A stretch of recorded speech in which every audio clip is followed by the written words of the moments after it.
महाराष्ट्र में औरंगजेब को लेकर राजनीति जहां एक तरफ खत्म होने का नाम नहीं ले रही है, तो वहीं दूसरी तरफ मस्जिदों पर लगने वाले लाउडस्पीकर को लेकर अब विवाद शुरू हो चुका है। रमजान के महीने में महाराष्ट्र के मुख्यमंत्री देवेंद्र फडणवीस ने मस्जिद संचालकों को कड़ा संदेश देते हुए कहा है कि अगर लाउडस्पीकर के नियमों का उल्लंघन किया गया तो कड़ी कार्रवाई की जाएगी। फडणवीस ने क्या है लाउडस्पीकर को लेकर सुप्रीम कोर्ट की गाइडलाइंस, इसकी पूरी जानकारी आपको इस वीडियो में देंगे। नमस्कार, आप देख रहे हैं लोकमत हिंदी। मेरा नाम है सोनू कनौजिया।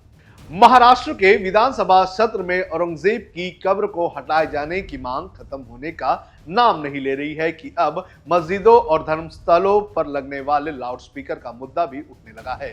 दरअसल महाराष्ट्र विधानसभा में धर्मस्थलों पर लगने वाले लाउडस्पीकर की आवाज का सवाल मुख्यमंत्री देवेंद्र फडणवीस से पूछा गया था, जिस पर बयान देते हुए फडणवीस ने कहा कि अगर कोई भी नियम का उल्लंघन करता हुआ पाया गया तो उसके ऊपर कड़ी कार्रवाई की जाएगी। सीएम फडणवीस ने कहा कि सुप्रीम कोर्ट के नियमों के अनुसार पूजा स्थलों पर हॉर्न के प्रयोग की अनुमति नियम अनुसार लेनी चाहिए। इससे रात 10 बजे से सुबह 6 बजे तक बंद रखा जाना चाहिए।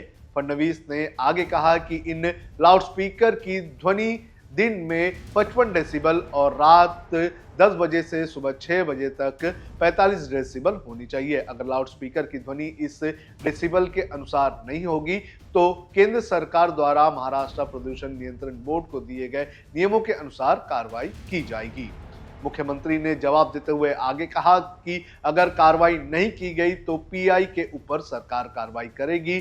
फिलहाल हम केंद्र सरकार और महाराष्ट्र प्रदूषण नियंत्रण बोर्ड द्वारा जारी किए गए नियमों का क्रियान्वयन नहीं कर सकते हैं। हमने नियम जारी किए हैं, किसी को भी लाउडस्पीकर का उपयोग करना है तो उसे अनुमति लेनी पड़ेगी। उन्होंने कहा कि लाउडस्पीकर बजाने की अनुमति केवल एक निश्चित अवधि के लिए दी जाएगी और उसके बाद वो अनुमति रद्द की जाएगी। ऐसे स्थानों पर दोबारा अनुमति नहीं दी जाएगी जहां 55 डेसिबल या 45 डेसिबल के स्तर पर लाउडस्पीकर नहीं बजाए जाते हैं। ऐसे में लाउडस्पीकर जब्त कर लिए जाएंगे और कानूनी कार्रवाई की जाएगी।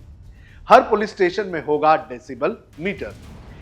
सीएम देवेंद्र फडणवीस ने कहा है कि नियमों का सख्त अनुपालन सुनिश्चित करने की जिम्मेदारी संबंधित प्रधान निरीक्षक की होगी। प्रत्येक पूजा स्थल का दौरा किया जाना चाहिए और ये देखना चाहिए कि क्या ये स्पीकर डेसिबल सीमा के भीतर है या नहीं। हर पुलिस स्टेशन को डेसिबल मीटर उपलब्ध कराए गए हैं। अगर शोर डेसिबल मीटर के अनुसार अधिक है तो सबसे पहले महाराष्ट्र प्रदूषण नियंत्रण महामंडल को सूचित करें और आगे की कार्रवाई करें। वहीं लाउडस्पीकर के मुद्दे पर उद्धव ठाकरे गुट के सांसद संजय राउत ने तंज कसा था, जिस पर सीएम देवेंद्र फडणवीस ने पलटवार किया। उन्होंने कहा कि हम दावतें बंद कर देंगे, लेकिन 9 बजे के हॉर्न का क्या करें। 9 बजे का हॉर्न से सीएम देवेंद्र फडणवीस का इशारा संजय राउत की प्रेस कॉन्फ्रेंस को लेकर था। अब लाउडस्पीकर को लेकर क्या है सुप्रीम कोर्ट के आदेश, ये भी आपको बता देते हैं। सुप्रीम कोर्ट ने किसी भी सार्वजनिक स्थल पर रात 10 बजे से सुबह 6 बजे तक शोर करने वाले उपकरणों पर पाबंदी लगाई है। तत्कालीन चीफ जस्टिस आरसी लोहटी और जस्टिस अशोक भान की खंडपीठ ने यह आदेश दिया था। कोर्ट ने साफ किया था कि किसी को भी शोर मचाकर पड़ोसियों को और अन्य लोगों को परेशान करने का अधिकार नहीं है। कोर्ट ने साफ किया था कि ऐसे लोग अनुच्छेद 19A में मिली अभिव्यक्ति की आज़ादी के अधिकार की बात करते हैं, लेकिन लाउडस्पीकर चालू कर कोई भी व्यक्ति इस अधिकार का दावा नहीं कर सकता है। कोर्ट ने कहा था कि अगर किसी के पास बोलने का अधिकार है तो दूसरे के पास इसे नहीं सुनने का भी अधिकार है।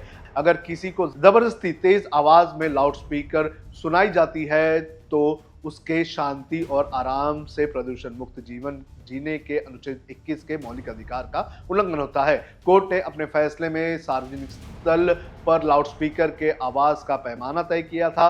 कोर्ट ने कहा था कि सार्वजनिक स्थल पर लगे लाउडस्पीकर की आवाज उस क्षेत्र के लिए तय शोर के मानकों से 10 डेसिबल से ज्यादा नहीं होगी या फिर 75 डेसिबल से ज्यादा नहीं होगी। कोर्ट ने यह भी साफ किया था कि जहां भी तय मानकों का उल्लंघन होगा वहां पर राज्य सरकार लाउडस्पीकर जब्त करेगी, ये प्रावधान किया गया था।